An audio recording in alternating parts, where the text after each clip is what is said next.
ఆదికాండము 38వ అధ్యాయము. ఆ కాలమందు యూదా తన సహోదరులను విడిచి హీరా అను ఒక అదుల్లామీయుని యొద్ద ఉండుటకు వెళ్ళెను. అక్కడ షూయ అను ఒక కనానీయుని కుమార్తెను యూదా చూచి ఆమెను తీసుకొని ఆమెతో పోయెను. ఆమె గర్భవతి అయి కుమారుని కనగా అతడు వానికి ఏరు అను పేరు పెట్టెను. ఆమె మరలా గర్భవతి అయి కుమారుని కని వానికి ఓనాను అను పేరు పెట్టెను. ఆమె మరలా గర్భవతి అయి కుమారుని కని వానికి షేలా అను పేరు పెట్టెను. ఆమె వీని కనినప్పుడు అతడు కజీబులో నుండెను. యూదా తన జ్యేష్ఠ కుమారుడైన ఏరునకు తామారు అను దానిని పెండ్లి చేసెను. యూదా జ్యేష్ఠ కుమారుడైన ఏరు యెహోవా దృష్టికి చెడ్డవాడు గనుక యెహోవా అతని చంపెను. అప్పుడు యూదా ఓనానుతో, నీ అన్న భార్య యొద్దకు వెళ్లి మరిది ధర్మం జరిగించి నీ అన్నకు సంతానము కలుగచేయమని చెప్పెను. ఓనాను ఆ సంతానము తనది కానేరదని ఎరిగి ఆమెతో పోయినప్పుడు తన అన్నకు సంతానము కలుగజేయకుండునట్లు తన రేతస్సును నేలను విడిచెను. అతడు చేసినది యెహోవా దృష్టికి చెడ్డది కనుక ఆయన అతని కూడా చంపెను. అప్పుడు యూదా ఇతడు కూడా ఇతని అన్నల వలె చనిపోవునేమో అనుకొని, నా కుమారుడైన షేలా పెద్దవాడగు వరకు నీ తండ్రి ఇంట విధవరాలుగా నుండుమని తన కోడలైన తామారుతో చెప్పెను. కాబట్టి తామారు వెళ్లి తన తండ్రి ఇంట నివసించెను.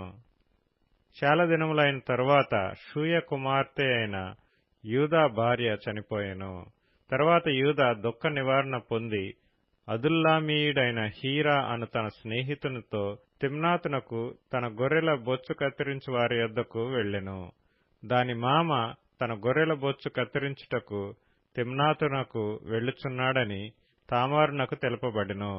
అప్పుడు షేలా పెద్దవాడైనప్పటికీ తాను అతనికి ఇయ్యబడుకుండుట చూచి తన వైధవ్య వస్త్రములను తీసివేసి ముసుగు వేసుకొని శరీరమంతయు కప్పుకొని తిమ్నాతునకు పోవు మార్గములో నుండు ఏనాయిము ద్వారమున కూర్చుండగా యూదా ఆమెను చూచి ఆమె తన ముఖము కప్పుకొనినందున వేశ్య అనుకొని ఆ మార్గమున ఆమె దగ్గరకు పోయి ఆమె తన కోడలని తెలియక నీతో పోయేదను రమ్మని చెప్పెను. అందుకామె, నీవు నాతో వచ్చిన ఎడల నాకేమి ఇచ్చెదవని అడిగెను.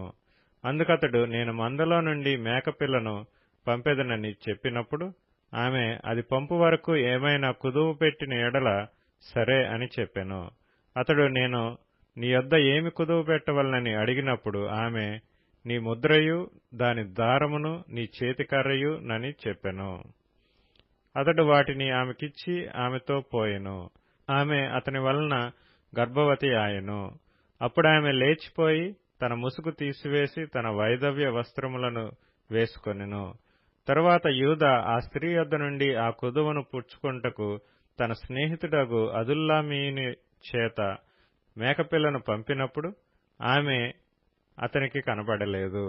కాబట్టి అతడు మార్గమందు ఏనాయిము నొద్ద నుండిన ఆ వేశ్య ఎక్కడనున్నదని ఆ చోటి మనుషులను అడగగా వారు, ఇక్కడ వేశ్య యవతియూ లేదని చెప్పిరి. కాబట్టి అతడు యూదా యొద్దకు తిరిగి వెళ్లి, ఆమె నాకు కనబడలేదు, మరియు ఆ చోటి మనుష్యులు ఇక్కడికి వేశ్య యవతియు రాలేదని చెప్పిరని అనినప్పుడు యూదా, మనలను అపహాస్యం చేసెదరేమో, ఆమె వాటిని ఉంచుకొని నిమ్ము, ఇదిగో నేను ఈ మేకపిల్లను పంపితిని, ఆమె నీకు కనబడలేదు అనెను. రమారమి 3 నెలలైన తరువాత నీ కోడలగు తామారు జారత్వం చేసెను. అంతేకాక ఆమె జారత్వం వలన గర్భవతి అయినదని యూదాకు తెలుపబడెను.